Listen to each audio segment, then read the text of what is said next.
India যদি বাংলাদেশকে হারাতে পারে প্রথম টেস্টে, তাহলে আমি আমার মাথা নেড়া করে ফেলবো।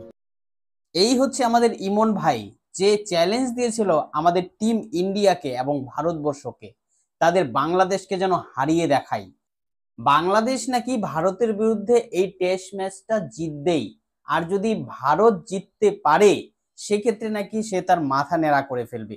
অবশেষে কিন্তু এই ইমন ভাই এর কিন্তু মাথা নেড়া করতে হচ্ছে, কারণ একটা বড় ব্যবধানে জিততে চলেছে আমাদের ভারত, মানে টিম ইন্ডিয়া।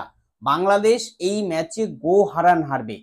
আসলে টিম ইন্ডিয়া একটা বড়সড় লক্ষ্য দিয়ে দিয়েছে বাংলাদেশের সামনে, যেটা জয় করা বাংলাদেশের প্লেয়ারদের কাছে প্রায় অসম্ভব বললেই চলে। প্রথম ইনিংসে ইন্ডিয়া করেছে 376 রান। এরপর বাংলাদেশ যখন ব্যাট করে, বাংলাদেশ মাত্র 149 রানে অল আউট হয়ে যায়, মাত্র 149 রানে। এরপর দ্বিতীয়বার যখন ভারত ব্যাট করে, ভারত 4 উইকেটের বিনিময়ে 287 রান করে।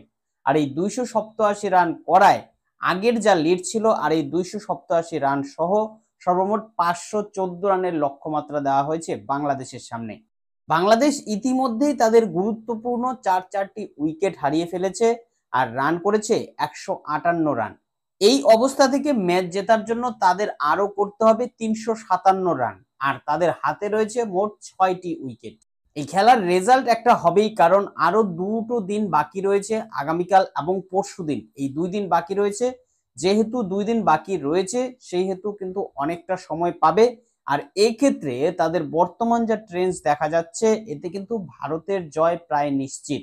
আর হার নিশ্চিত জেনে বাংলাদেশের কিছু মূর্খের দল তারা ইতিমধ্যেই বলতে শুরু করেছে যে ভারত এবারও চিটিং করেছে।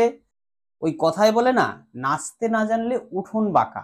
তো বাংলাদেশের ক্রিকেট এবং ক্রিকেট সমর্থকদের অবস্থা কিন্তু সেরকমই, কারণ তারা সবসময়ই জানে যে তাদের সেই যোগ্যতাটা হয়নি। তাই যখন তারা খেলতে পারে না, তখনই অন্যের ঘাড়ে দোষ চাপিয়ে দেয়, আইসিসির ঘাড়ে দোষ চাপিয়ে দেয়।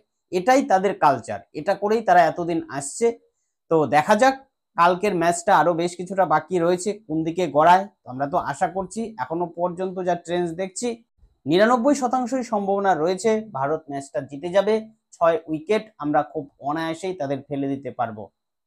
আর ইমন ভাই, তোমাকে বলছি, তো তুমি যেহেতু একটা চ্যালেঞ্জ করেছিলে, নিজে নিজেই চ্যালেঞ্জটা নিয়েছো, আর চ্যালেঞ্জটা যেহেতু হেরেই গেছো, তো অবশ্যই একটা সেই ভিডিও দিও যে তুমি মাথা নেড়া করেছো বা নেড়া করছো, তখনকার একটা ভিডিও দিও, আমরাও সকলে সময়টাকে উপভোগ করব।